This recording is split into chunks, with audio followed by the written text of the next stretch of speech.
اور وقتی نفع ہوتا ہے، یعنی ایسے ہوتا ہے جیسے گاڑی کو دھکا مار دے، پھر آگے خود چلانی پڑتی ہے۔ اصل میں سلاسل میں تربیت کا الگ الگ نظام ہے۔ نقشبندی سلسلے میں اوپر لے جاتے، اوپر سے نیچے لاتے، پہلے اوپر لے جاتے، یعنی ان کیفیات سے گزارتے ہیں جو کاملین والی، لیکن نیچے کے درجات وہ بعد میں طے کراتے ہیں۔ چشتی سلسلے میں نیچے سے اوپر لے کے جاتے ہیں، یہ فطری ایک طریقہ ہے۔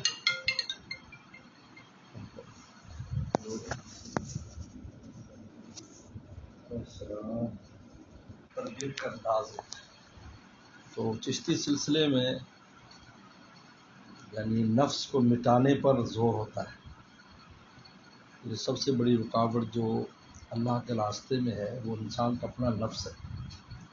لیکن انسان خود حجاب ہے راہ مولا، جس کی ذات بیچ میں سے اگر نکل جائے تو اللہ کا راستہ صاف ہے۔ وہ اس لیے نظر نہیں آتی کہ خود بیچ میں کھڑا ہے، جب خود ہی کھڑا ہوگا تو کیسے نظر آئے گا؟ تو ہمارے سلسلے میں جو چشتیہ سلسلہ ہے اس میں نیچے سے لے جاتے ہیں، یعنی اس کو پہلے مٹاتے ہیں پھر اٹھاتے ہیں۔ نقش بندی میں پہلے اوپر سے شروع کرتے پھر نیچے لاتے، لیکن نیچے آنا سب کے لیے ضروری ہے، لہذا توجہ ڈال کر، لیکن ہمارے ہاں یہ نہیں ہے۔ ہمارے ہاں اس لیے تقوی پر زور زیادہ ہے۔ تقوی ہے کف النفس عن الہوا، نفس کو اس کی حرام خواہشوں سے روکنا۔ جب انسان میں تقوی آ جاتا ہے تو پھر اس کا تھوڑا ذکر اذکار منزل کو پہنچا دیتا ہے۔ تو میرے شیخ فرماتے تھے کہ انسان تھوڑی خوراک کھائے لیکن زہر نہ چاٹے تو صحت اچھی رہے گی۔ زیادہ خوراک کھائے اور ساتھ زہر بھی چاٹے، مضر صحت چیزیں استعمال کرے تو صحت کبھی نہیں بنے گی۔ جب آدمی تقوی آ جاتا ہے انسان میں، گناہ سے بچنے لگ جاتا ہے تو پھر تھوڑا ذکر تلاوت نفل اس کو منزل پہ پہنچاتا ہے، کیونکہ قوی ہو جاتا ہے، اس کی روح قوی ہو جاتی ہے۔ تو اس میں شیخ کا کام، اس لیے ہمارے ہاں سنت توجہ ہے۔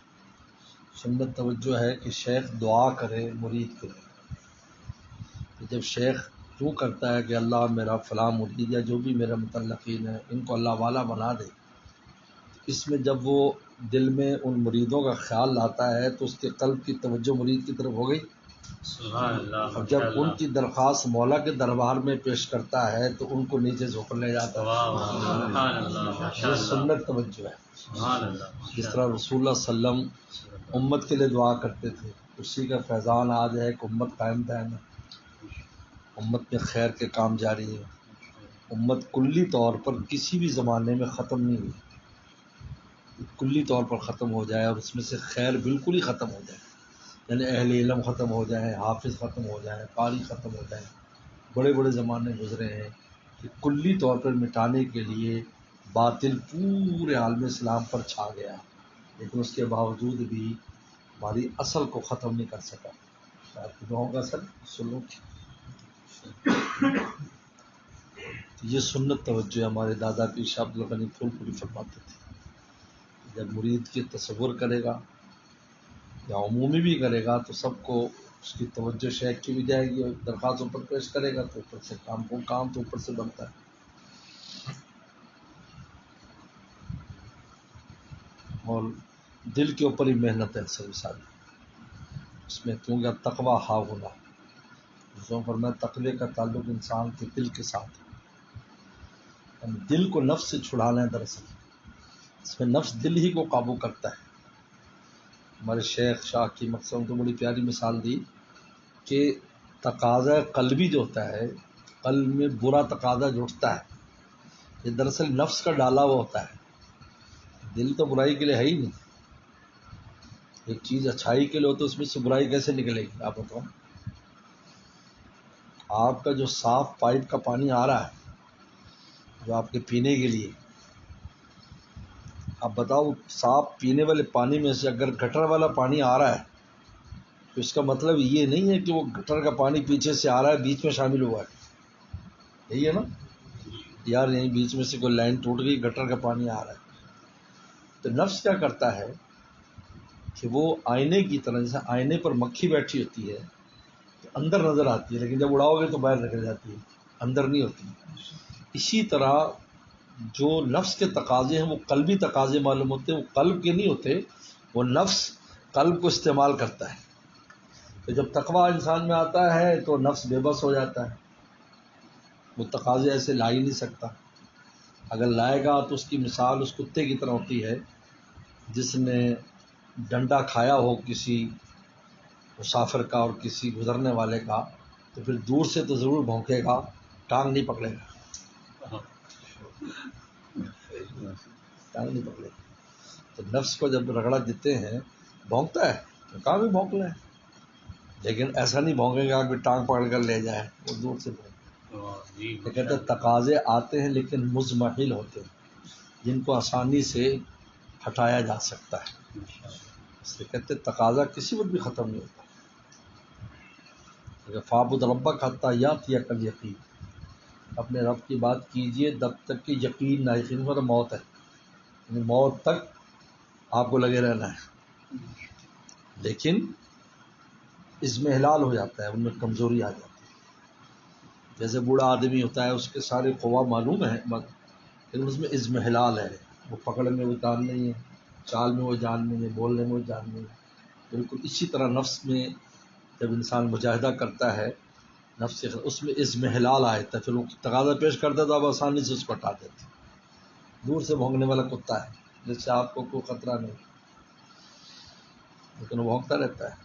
لیکن یہ عجیب بات لکھی ہے بزرگوں نے اور علماء کرام نے کہ اول یوم جو مجاہدہ آپ نے سخت مجاہدہ کیا جب شروع میں نفس کے خلاف اور اس سے نکلنے کے لیے, اس پر جو اجر و ثواب اور عنایات ملتی ہیں تو پھر مزمحل تقاضوں پر بھی اتنا ہی اجر ملتا ہے. یہ نہیں ہے کہ اب اجر کم ہو جائے, ایسا نہیں ہے, اجر اتنا ہی ملتا ہے. اس لیے یہ مسئلہ لکھا ہے کہ اگر انسان کس وقت جیسے کوئی پیارا فوت ہوا, والدہ فوت ہو, اور اس وقت اتنا صدمہ اور غم تھا اور آدمی نے صبر سے کام لیا, تو اس وقت اس صبر پر جو نعمت اللہ تعالیٰ فرماتے ہیں کہ اللہ تعالیٰ ان کو 3 نعمتیں عطا فرماتے ہیں, صلوات علیم و رحمہ, صلوات بھی ہے, رحمت بھی ہے, اور محتدون ہدایت بھی ہے. یہ 3 نعمتیں اس کو عطا فرماتے ہیں. تو جب کبھی ان کی یاد آئے, سالوں بعد کبھی کبھی یاد آتی ہے والد کی, والدی جانے والے کی, تو اس وقت انا للہ انا الیہ راجعون پڑھتا, اگرچہ اس وقت وہ چیز نہیں ہے جو اس وقت تھی, لیکن آج بھی اتنا ہی اجر ملتا ہے. عجیب بات ہے, لیکن شرط یہ ہے کہ شروع میں صبر سے کام لیا ہو, بعد میں جب بھی زندگی میں یاد آئے, چاہے ہلکی پھلکی بھی آئے, قبر پر گئے آپ کو یاد آئی اور ہم نے انا الیہ راجعون پڑھا, تو اتنا ہی اجر ملے گا جو اول یوم صدمے کا تھا, اور وہ نعمتیں آپ کو ملیں گی جو قرآن میں منصوص ہے. اسی طریقے پر نفس کے خلاف نفس تقاضا کرتا, اب اضمحلال ہے اس میں اور آپ عمل نہیں کرتے, تو اول یوم مجاہدے پر جو کچھ ملے گا وہ اس میں بھی ملے گا, کیونکہ یہ بھی دراصل اسی اول مجاہدے کا فیض ہے. یہ بھی اول مجاہدے کا فیض ہے, اگر شروع میں نہ کرتا تو آپ آج بھی نہیں کر سکتے. تو بہرحال یہ اس لیے حضرت نے لکھا ہے, حضرت شاہ اللہ رحمۃ اللہ علیہ نے, کہ اللہ تعالیٰ نے بر صغیر کی زمین کے لیے نقش جو ہے نا وہ چشتی بزرگ بھیجے یہاں کی زمین کے لیے, تاکہ وہ ان میں جوش پیدا کریں, کیونکہ ہندوستان کے جو لوگ ہیں, ہم لوگ مرچ کھانے والے جسمانی اعتبار سے کمزور ہوتے ہیں, عقل تیز ہوتی ہے, جسم کمزور ہوتا ہے مرچ کھانے والے. تو فرمایا کہ حضرت معین الدین چشتی رحمۃ اللہ علیہ کی بعثت یہاں بھیجا گیا. پھر ان کے آگے خلفاء و رسالہ سلسلہ چلا, ہمارے تمام مشائخ اسی سلسلے سے, تاکہ وہ ان کو اوپر لے کے جائیں جوش اور جذبے کے ساتھ، اس میں جوش ہے۔ ہر سلسلے کی تربیت کا انداز ہوتا ہے کہ اس کو کیسے تربیت کی جائے، اس سے مزاجوں کا بھی ہوتا ہے، کون سے مزاج سے کس کی تربیت ہوتی ہے۔ اس لیے انسان کو پہلے آنا جانا رکھے، مزاج جب مل جائے اور دیکھے مجھے فائدہ ہوگا تو پھر انسان اس سلسلے میں داخل ہو۔ کل یہ پھر یہ نہ دیکھا ہے مشہور غیر مشہور، یہ نہ دیکھا آپ کو کس سے فائدہ، یہ دیکھنا ہے۔ اگر کسی غیر مشہور ڈاکٹر کی دوائی مفید ہو گئی تو اس کو مشہور ڈاکٹر سے کیا کرنا، سے چاہیے، ماشاءاللہ سبحان اللہ جی اس کو سے چاہیے۔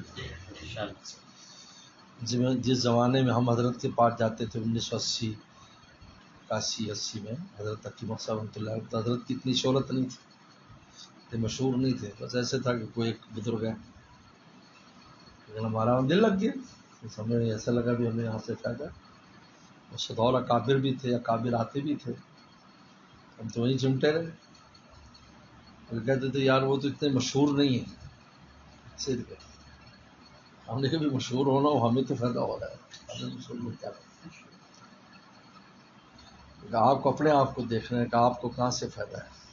اس لیے حضرت مولانا مدر جان جانا رحمۃ اللہ بہت بڑی شخصیت ہے، بہت بڑا قد ہے ان کا، نقشبندی حضرات میں بہت اونچے درجے کی شخصیت ہے۔ تو وہ جس شیخ سے بیعت ہوئے تو وہ جوان بھی تھے اور مشہور بھی نہیں تھے، یہ بھی جوان، اور حضرت مدر جان جانا رحمۃ اللہ علیہ بادشاہوں کی اولاد ہے، مغلوں کی اولاد ہے، یہ خود شہزادے ہیں، عام آدمی نہیں ہے، یہ خود مغلوں کی اولاد ہے، مدر جان رحمۃ اللہ علیہ۔ تو کسی نے کہا کہ حضرت وہ تو اتنا، کسی نے کہا کہ آپ اسے بیعت ہو گئے، وہ تو جوان بندہ ہے، اور کوئی لوگ اتنے مشہور بھی نہیں۔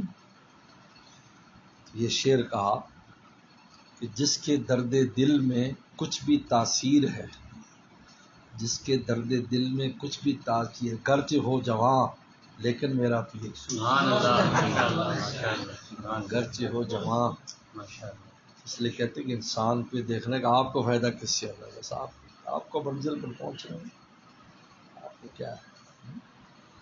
آپ مجھے بتائیں اگر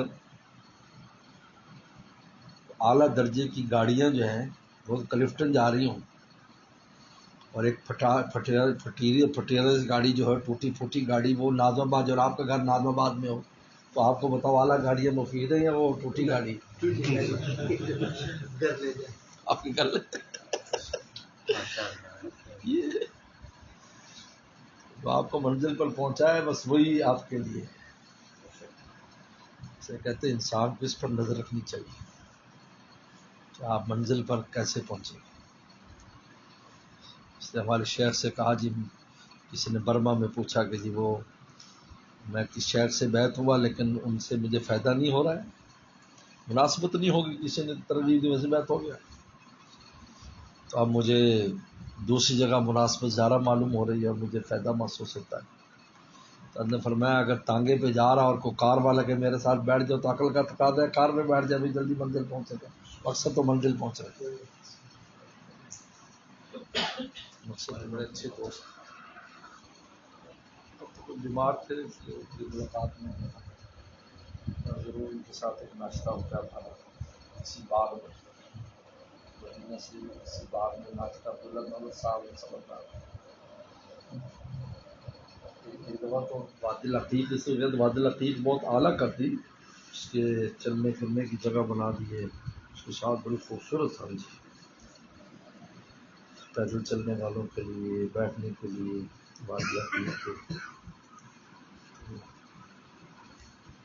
یہ نہر ہے چھوٹی سی، یعنی ندی ہے، سو وادی عقیقہ میں وادی مبارکہ، وادی مبارکہ سے فرما، اور اس وادی مدینہ سے دور شمار ہوتی تھی لیکن پانی بہت ہوتا تھا، اس لیے عائشہ صدیقہ رضی اللہ تعالیٰ عنہ بھی وہاں سیر کے لیے تشریف لاتی تھی اس کے کنارے پر،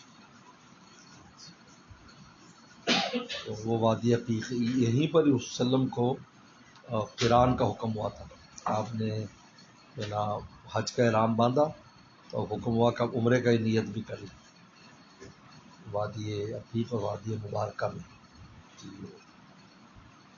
یہ وادی عقیق جو ہے تو اس کے کنارے پر دعا کا جی شیخ وہاں ناشتہ کریں. عبداللہ دولت صاحب نے کہا, محمد عباسی صاحب نے, اور ایک دو اور عرب دوست تھے, کہا کہ وہیں پکائیں گے. تو پھر وہیں پر کبدہ جو ہے نا, کبدہ کلیجی, وہیں ہڈیا پرانے انداز میں لکڑیاں جلا کر وہاں بیٹھے گپ شپ کرتا. گپ شپ سناؤ, ہم نے پھر کچھ گپ شپ سنائی ان کو ٹوٹی پھوٹی عربی میں, پھر بڑا مزہ آیا ان کو. تو ہمارے علماء اور مشائخ کی جو نکتے ہوتے ہیں, حکمت بھری باتیں, یہ بہت نایاب چیز ہے, یہ نہیں ملتی. سیدھی سادی باتیں تو دنیا میں ہر جگہ ہیں, لیکن یہ جو قرآن اور حدیث سے حکمت کی باتیں نکالتے ہیں ہمارے اکابر, یہ بہت قیمتی. میں جب بھی عربوں میں دو چار باتیں بتائی ہیں تو ہمیشہ ان کا تذکرہ کرتے رہے. اور شیخ نے یہ عجیب بات بتائی, دیکھو یہ اس سے یہ بات ہے, حدیث سے یوں معلوم ہوتا ہے, یہ دیکھو یہ جو استاد نے بتائی ہے یہ بھی ہے. تو لوگ بہت پسند کرتے ہیں باتیں. پہلے تو اکابر بزرگ ہوتے تھے وہاں پر بھی, لیکن اب تو اجازت بھی نہیں, وہ تو بالکل جمود ظاہر پر ہیں. جمود ظاہر یہ بھی ایک عجیب جو ہے, بس اس سے ادھر ادھر نہ جاؤ. جمود ظاہر جو ہے نا, یہ بھی ایک خطرناک چیز ہے. حالانکہ فرمایا لکل آیت ظاہر و باطن, فرمایا ہر آیت کا ایک ظاہر اور ایک باطن ہے. ایک ظاہر ایک باطن ہے. ظاہر ہے جو ہمارا ایک اس کا باطن, اس کے اندر ڈوب کر اس سے مسئلے نکلتے ہیں, کتنے مسائل نکلتے ہیں. بہت اہم وہ ہے. اس لیے حضرات فقہاء کرام نے جو مسائل نکالے اسی طرح نکالے, قرآن حدیث کی نصوص میں ڈوب گئے. وہ معاشہ صدیق حضرت بریرہ رضی اللہ عنہ معاشہ صدیقہ ان کی لونڈی ہے. اب ان سے ایک حدیث آتی ہے کہ پیغمبر صاحب گھر میں تشریف لائے تو آپ نے فرمایا کہ حلندہ کے غدا عائشہ ناشتہ ہے. انہوں نے کہا کہ اللہ کے نبی پانی اور کھجور ہے. اس کو اسودان کہتے ہیں حدیث, اسودان, اسود, پانی کا اصل رنگ کالا ہے. اصل رنگ پانی کا کالا ہوتا ہے, اس لیے پانی زیادہ ہو تو یوں دیکھو گے نا تو تمہیں کالا سے نظر آئے گی, یعنی سیاہ. ہاں جی, جتنا گہرا ہو جائے گا. اصل رنگ اس کا کالا ہوتا ہے. اسودان, دو اسود چیزیں, کھجور اور پانی, یہ للاسودان. تو اس نے کہا کہ یہاں تو گوشت کے پکنے کی خوشبو آ رہی ہے. انہوں نے کہا کہ نہیں, وہ ہماری لونڈی بریرہ کو کسی نے گوشت صدقے کا دیا ہے تو وہ اپنا گوشت پیچھے پکا رہی ہے. وسلم کے جو مکان شریف کے مکان مبارک تھے وہ 3 حصے تھے. ایک اگلا حصہ تھا, اس کی دیواریں چھوٹی تھیں, یہ مردوں کے بیٹھنے کی جگہ تھی. جہاں اس ریاض الجنہ جو ہے نا جی, اس کے ساتھ جو جگہ ہے جالی لگی ہوئی ہے, یہاں پر صحن تھا وسلم کے گھر کا. اس کے آگے کمرہ تھا, اس کے آگے پھر ایک صحن تھا جو زنانہ صحن تھا, جہاں پر کھانا پکاتے تھے. یا یہ 3 حصے تھے, گھر کے 3 حصے تھے. یعنی جس وقت یہ جو میں اور آپ سلام پیش کر کے دروازے تک جاتے ہیں, یہ اس کو 3 حصوں میں آپ ڈیوائڈ کر لیں, مکان کے 3 حصے. اور یہ پورا جو قطعہ ہے یہ 2 مکان ہے. پچھلا فاطمہ زہرا کا مکان ہے, آگے معاشہ صدیقہ کا مکان ہے, اور اس کی دیواریں چھوٹی ہوتی. اس لیے حضرات صحابہ کرام پیغمبر السلام جب تہجد کی نماز پڑھتے تھے اپنے اس صحن میں, تو صحابہ مسجد میں آپ کی اقتداء کر لیتے تھے. تو آپ کی آواز تو نہیں آتی تھی, لیکن آپ کی انتقالات کو دیکھتے تھے, رکوع کر رہے, سجدہ کر رہے. اس لیے لکھا ہے کہ اگر تداعی کے بغیر ہو تو تہجد کی جماعت ہو سکتی ہے. اعلان کر کے نہ بلاؤ, کچھ ہو تو پڑھایا تھا. وسلم اسی حدیث سے ثابت ہے. تو پچھلے حصے میں وہ پکا رہی تھی گوشت, اور خوشبو آ رہی ہے اس میں. ہے اتصال، صفحے بھی اتصال ہو جاتی ہے دیوار کے ساتھ. تو سب وہ پکا رہی تھی تو انہوں نے فرمایا کہ تو نے کہا کہ بریرہ کو کسی نے صدقہ دیا ہے. رسول اللہ تو صدقہ نہیں کھاتے تھے اور یہ وہ پکا رہی. تو آپ نے جملہ فرما کہ ان کو بلایا بریکا کہ لکے صدقۃ ولنا ہدیہ، کہ تیل لیے صدقہ ہے تو ہمیں ہدیہ کر دیں. لکے صدقۃ ولنا ہدیہ. تو انہوں نے فوراً پلیٹ میں لا کر پیش کر دیا، یہ میرے طرف سے آپ کو ہدیہ ہے. اب اس ایک حدیث سے 1000 مسائل نکلے کہ تبدل ملک سے تبدل عین ہو جاتا ہے. یہ جملہ فقہ کا ہے کہ یہ چیز میری ملکیت ہے، جب میں کسی کو دوں گا اس کی ملکیت میں آنے کے بعد اس کی حیثیت تبدیل ہو جائے گی. یہ زکوٰۃ ہے، میں نے غریب کو دے دی، اس کا اب وہ غریب اس زکوٰۃ سے جو چاہے کر سکتا ہے، مسجد بنا دے، مدرسہ بنا دے، ہدیہ کر دے، خریداری کرے. وہ زکوٰۃ نہیں رہی، وہ ختم ہو گئی اس کے جب ہاتھ میں آئی. اب اس سے بے شمار یہ ہے باطن، اس حدیث کا باطن. زہر تک واقع ہے لکہ صدقۃ ولنا ہدیہ. ہوتی تو جوامع الکلم، مجھے جامع کلمات دیے گئے ہیں، یعنی میری بات چھوٹی سی ہوگی اس میں ایک سمندر بن گیا چھوٹی سی. پیغمبر صلی اللہ علیہ وسلم اپنی خالہ کے گھر آتے ہیں، ام سلیم انس کی والدہ خالہ ہے، رضائی خالہ ہے. آمنہ بیوی جو تھی، انہوں نے جن عورتوں کے ساتھ دودھ پیا تھا ان میں کئی عورتیں حیات تھیں. کیونکہ آمنہ کا انتقال تو سمجھو جوانی میں ہوا.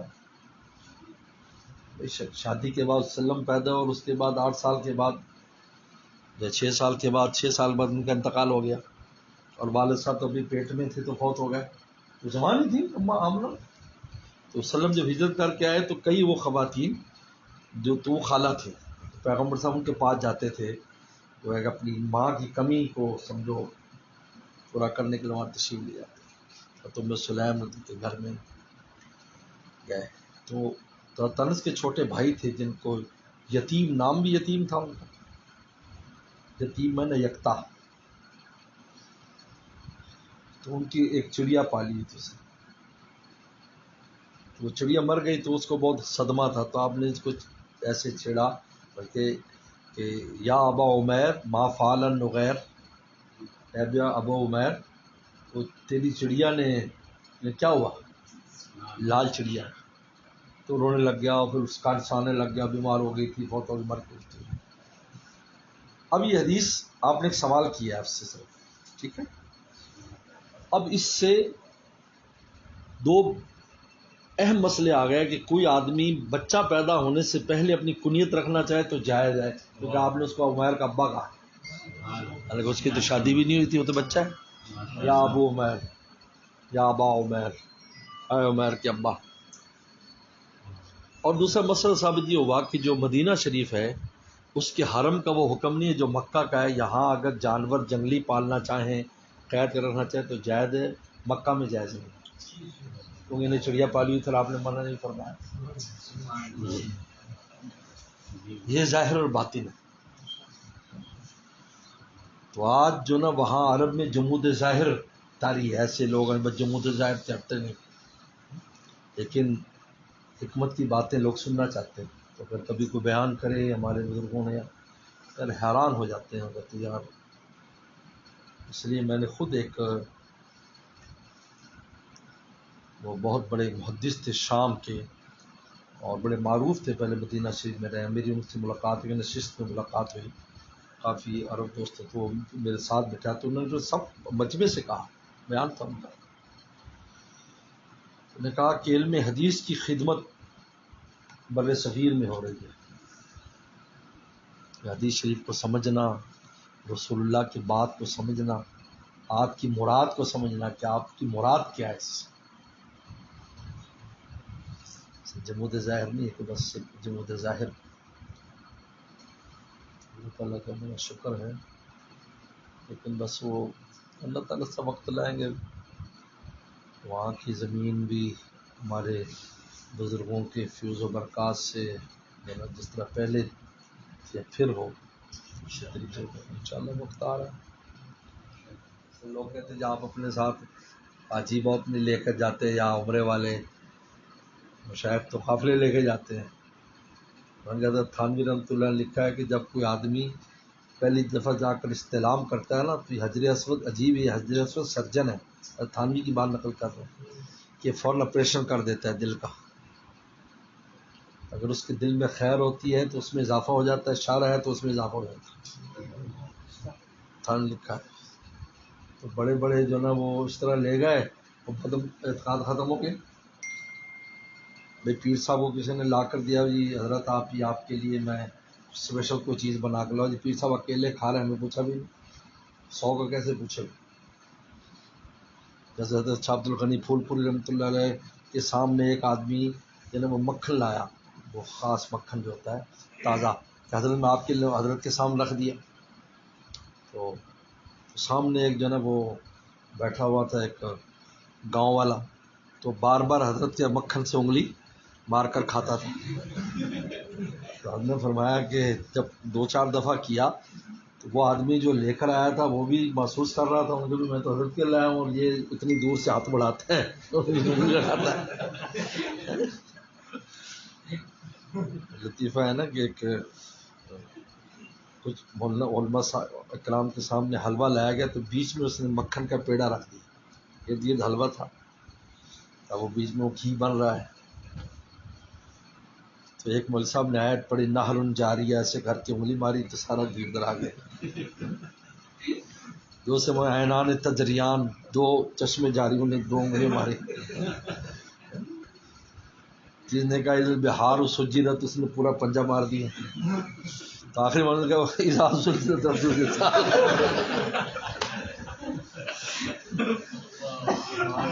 یہ علمی لطیفے. تو ہم نے فرمایا کہ بھئی اب وہ سامنے سے کھاؤ نا، کیا اتنی دور تم چھلانگ مار کر آتا ہے. ہم نے کہا حضرت برکت کے لیے اس میں. ہم نے فرمایا برکت دال میں بھی پوری اتر رہی ہے جو تیرے سامنے یعنی.